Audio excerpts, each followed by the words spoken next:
Elle ne fit pivoter sa chaise qu'une seule fois, et les 3 vétérans assis à la table derrière elle se levèrent d'un bond, comme s'ils venaient de voir un signe qu'ils croyaient disparu à jamais. Le cliquetis des couverts sur les plateaux ralentit. Laura West venait à peine de se tourner pour se baisser que le bas de son polo se souleva légèrement, révélant le bord d'un tatouage noir tendu sur son omoplate. Des serres d'aigle de guerre se déployaient, portant le code VX 097310 en dessous. Le tatouage ne resta là qu'une seconde, suffisamment longtemps pour que 2 soldats à la table voisine échangent un regard. L'un secoua subtilement la tête. L'autre reposa lentement son café, comme pour s'assurer qu'il ne l'avait pas imaginé. Karen Brox, instructrice à Fort Black Hawk, se pencha vers Laura, la voix basse, mais son regard se posa sur les soldats à côté d'eux. Si ce que vous venez de dire est vrai, mes soldats auront plus de chances de survivre. Laura répondit avec un léger sourire, mais ses épaules se contractèrent, signe révélateur de quelqu'un habitué à lire chaque mouvement dans la pièce. Dan Mercer, assis à côté d'elle, posa sa tasse de café avec un claquement sec, comme pour marquer un tournant invisible dans la conversation. Une voix grave et posée intervint. On dirait que vous êtes déjà passé par là, non? La table se retourna. Le sergent-chef Ray Collins, 58 ans, visage buriné, cheveux poivre et sel, uniforme délavé par les années, s'avançait vers eux. Son regard n'exprimait pas la curiosité polie d'un inconnu. C'était celui qui compare la personne en face de lui à un dossier dans sa tête. Karen fit les présentations. Ray, voici Laura West, notre nouvelle conseillère en formation. Ray hocha brièvement la tête.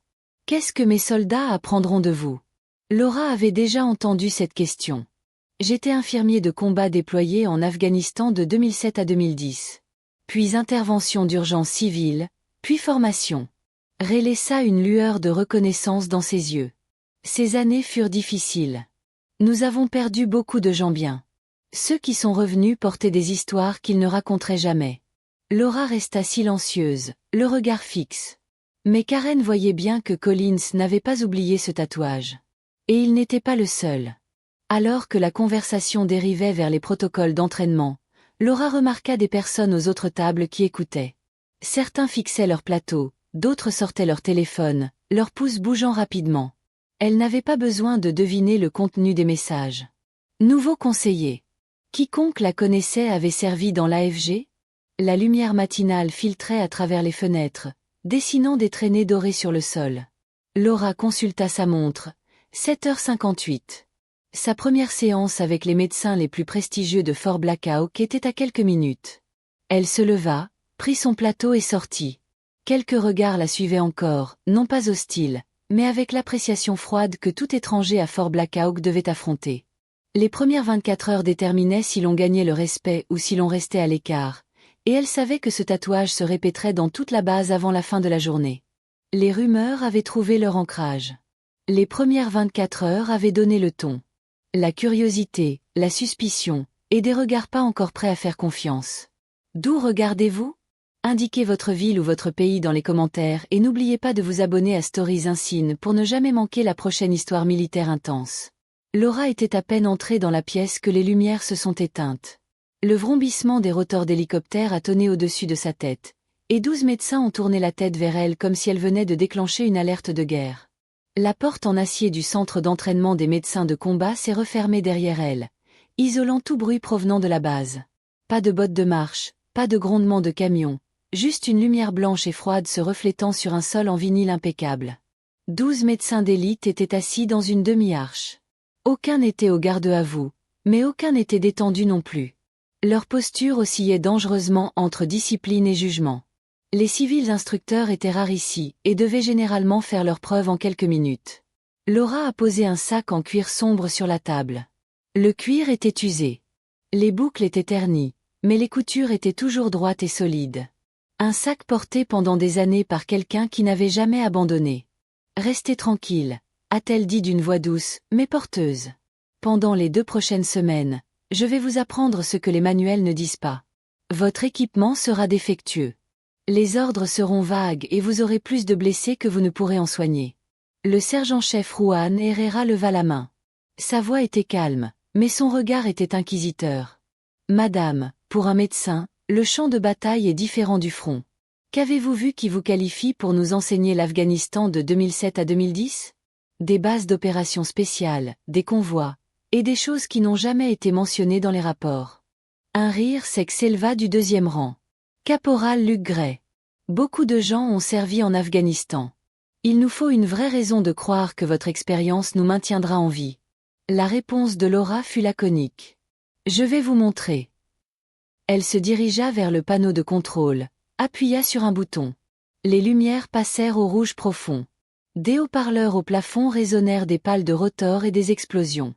L'air froid s'abattit, faisant chuter la température de la pièce en quelques secondes. Exercice d'échauffement, dit-elle. Pas de préparation, pas d'avertissement. Aux quatre coins de la pièce, des mannequins de blessés déroulèrent blessures à la poitrine, rupture intestinale, amputation, hémorragie artérielle. Un compte à rebours de 15 minutes s'afficha au mur. Laura assigna sans hésiter. Guerrero. Gray, poitrine et abdomen. Herrera. Amputation de cox. Reste, installa un point de collecte des blessés. Préparation pour l'évacuation sanitaire. Au bout de 2 minutes, l'appareil d'aspiration de Guerrero cracha et s'éteignit. Le jeune médecin se figea. Guerrero, quand le matériel est à plat, que fait-on sans? Elle hésita, puis attrapa une bouteille d'eau et aspergea vigoureusement pour dégager les voies respiratoires. Pas selon les règles, mais le faut sans ralenti. Laura hocha la tête.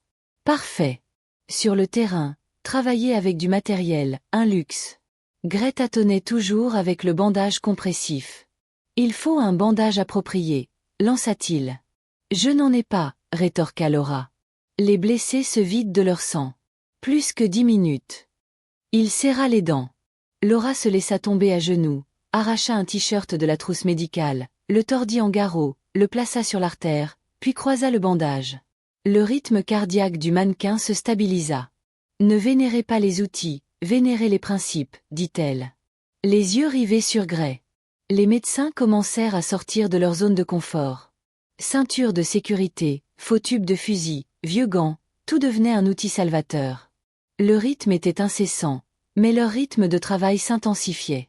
Quand Laura se pencha pour examiner Herrera, son polo se tendit, révélant le bord supérieur du tatouage de l'aigle de guerre et le code VX 097310 dans son dos.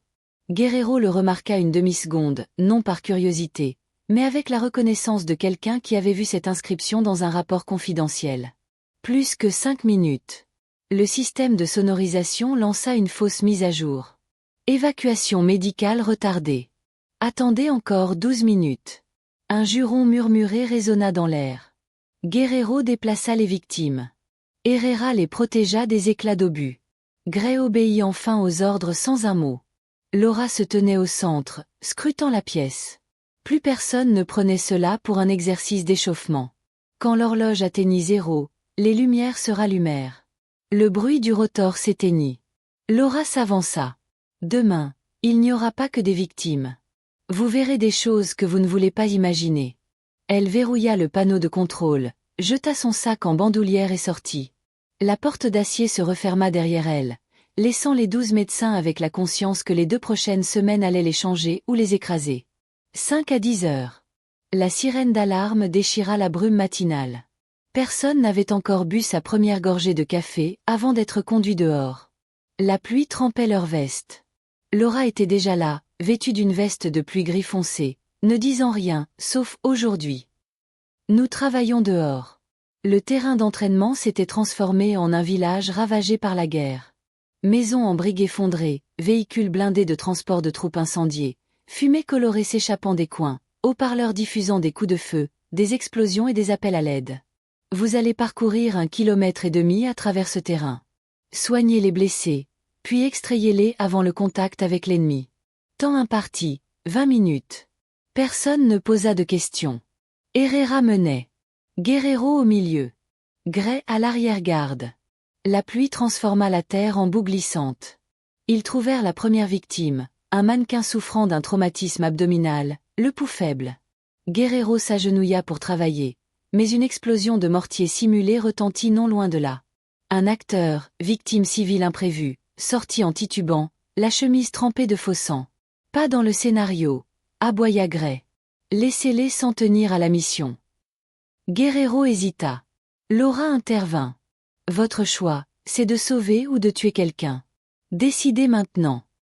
Guerrero serra les mâchoires et entraîna le civil dans la zone de soins.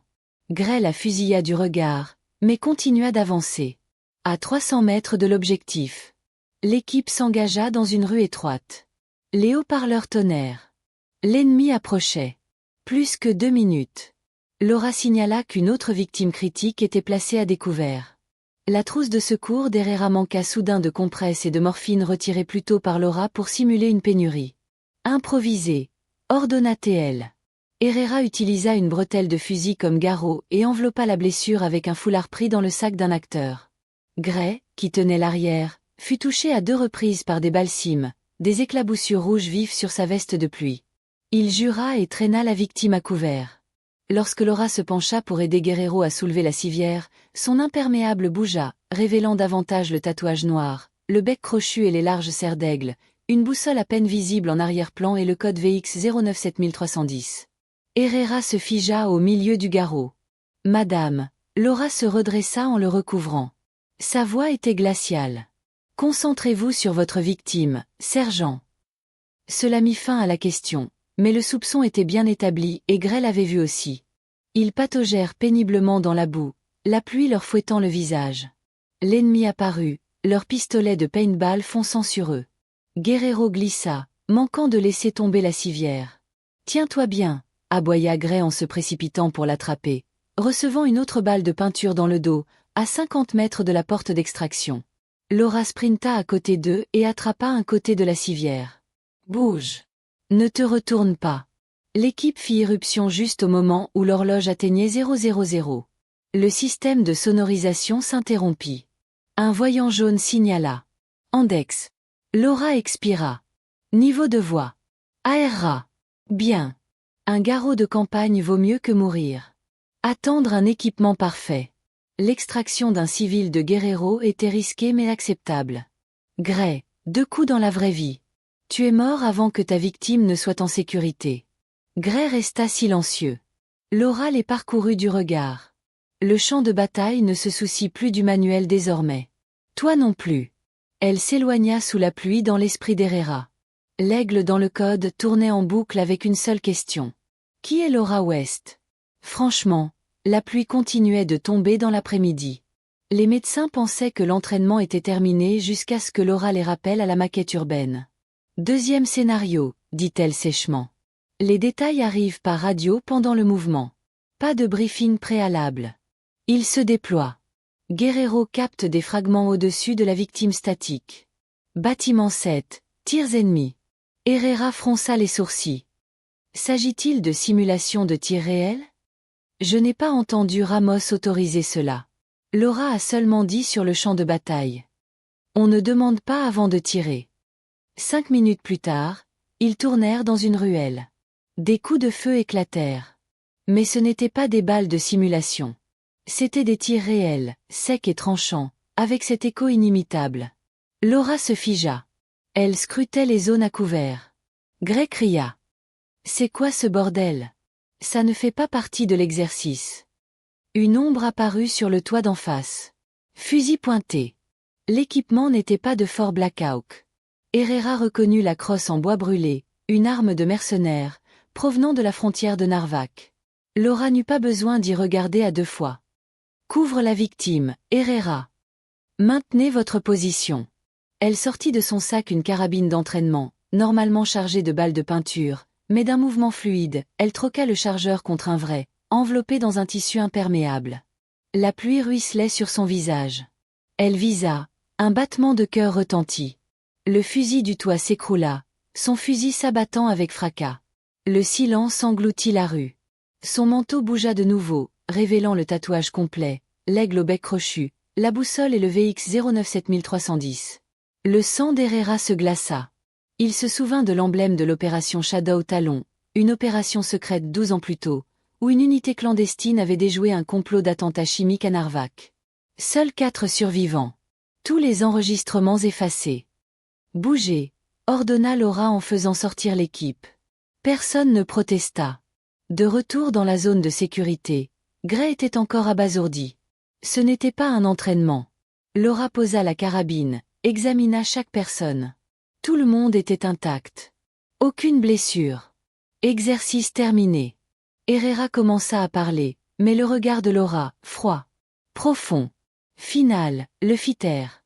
Quelques minutes plus tard, la police militaire boucla la zone à la recherche de l'intrus. La rumeur se répandit rapidement. Quelqu'un avait tiré à balles réelles pendant l'exercice. Karen Brox la trouva. « Je dois signaler ça. »« Signalez-le, » dit Laura. « Mais ne consignez pas ce que vous ne pouvez pas prouver. » Karen hésita, puis s'éloigna. Sur le chemin du retour, Herrera la rejoignit. « Veu 09 Yard 7310. J'ai vu ça dans un rapport confidentiel. Les soldats de la Serre de l'Ombre étaient tous morts, sauf Laura qui le coupa. Sergent, parfois, savoir moins permet de vivre plus longtemps. » Herrera s'arrêta, la laissant s'éloigner seule sous la pluie, dans son esprit. Les pièces du puzzle commençaient à s'assembler et le tableau était menaçant. Cette nuit-là, le centre de commandement de Fort Black Hawk brillait sous une faible lumière ambrée. Après l'intrusion de l'après-midi, la sécurité avait été doublée. La police militaire patrouillait sans relâche. Les caméras balayaient la zone comme les yeux d'un prédateur. Laura était assise seule dans la petite salle de conférence, tournant distraitement une tasse en métal dans ses mains, écoutant le rythme régulier de la pluie contre la vitre. La porte s'ouvrit. Le sergent-major Ramos entra, suivi de Karen Brox et du sergent-chef Ray Collins. Ramos prit place en face d'elle. « Pas de carnet. Pas de stylo, mademoiselle West. Je veux entendre votre récit de l'incident. Plus précisément, comment vous avez tiré ?» Laura posa la tasse et croisa son regard. Un intrus entra avec une arme réelle. J'ai agi pour protéger les stagiaires. Résultat, aucun blessé. Objectif d'entraînement atteint malgré une situation dépassant les paramètres prévus. La voix de Ray était délibérée. Ce genre de réaction ne se produit pas dans un entraînement civil. Karen tapota sa tablette, projetant les images de sécurité sur le mur. L'arrêt sur image était évident dès que Laura avait lâché la cible, avec le tatouage d'aigle de guerre et le code VX 097310 clairement visible dans son dos. Karen dit doucement. « J'ai consulté la base de données militaire. Aucune unité n'est enregistrée sous cet insigne. » Laura s'autorisa un léger sourire. « Certaines choses ne sont pas enregistrées. » Ramos croisa les bras. « Nous avons trouvé des signes indiquant que l'intrus n'agissait pas seul. Il est possible qu'il teste la réponse de la base. » Ray jeta un coup d'œil à Laura. « Si c'est vrai, alors il a sa réponse, et cette réponse fera de vous une cible. » La réponse de Laura était calme, au point d'être déconcertante. Ce ne serait pas la première fois. À la fin de la réunion, Ray l'arrêta dans le couloir sombre. La pluie dehors adoucit leur voix. « Veu 097310. Je l'ai déjà entendu. Shadow Talon Narvac 2011. La mission n'existait pas, et personne n'en est sorti vivant. » Laura s'approcha, à une distance d'un bras seulement. Ce rapport est erroné sur un détail. Les yeux de Ray se plissèrent. « Quel détail ?» Elle se pencha, la voix basse et murmurée. « Une personne a survécu. Et c'est à elle que tu parles. » Ray recula d'un pas. Mi-choc, mi-scepticisme. Laura ajusta sa veste, cachant à nouveau son tatouage. « Sergent, si vous voulez une longue vie, oubliez cette conversation. Certaines portes, une fois ouvertes, ne se ferment plus. » Ray ne dit rien. Dehors. La pluie semblait plus forte, engloutissant la lumière le long du couloir. Laura quitta le bâtiment, traversant la cour détrempée dans un coin sombre. Un SUV noir était garé, moteur silencieux. Elle jeta un coup d'œil et se figea. Sur le pare-brise se trouvait une petite plaque métallique gravée du même aigle que son tatouage, mais avec le code VX 09732. Sa prise se resserra autour de la plaque, son regard s'assombrissant. Personne en vie ne devrait connaître ce numéro, sauf 3 personnes. Et 2 d'entre elles étaient mortes depuis 12 ans. Le chevalier ravala sa silhouette en disparaissant dans la caserne, laissant Fort Black Hawk dans un tourbillon de suspicions et de rumeurs. Quelque part, le jeu venait de reprendre. Merci de votre attention.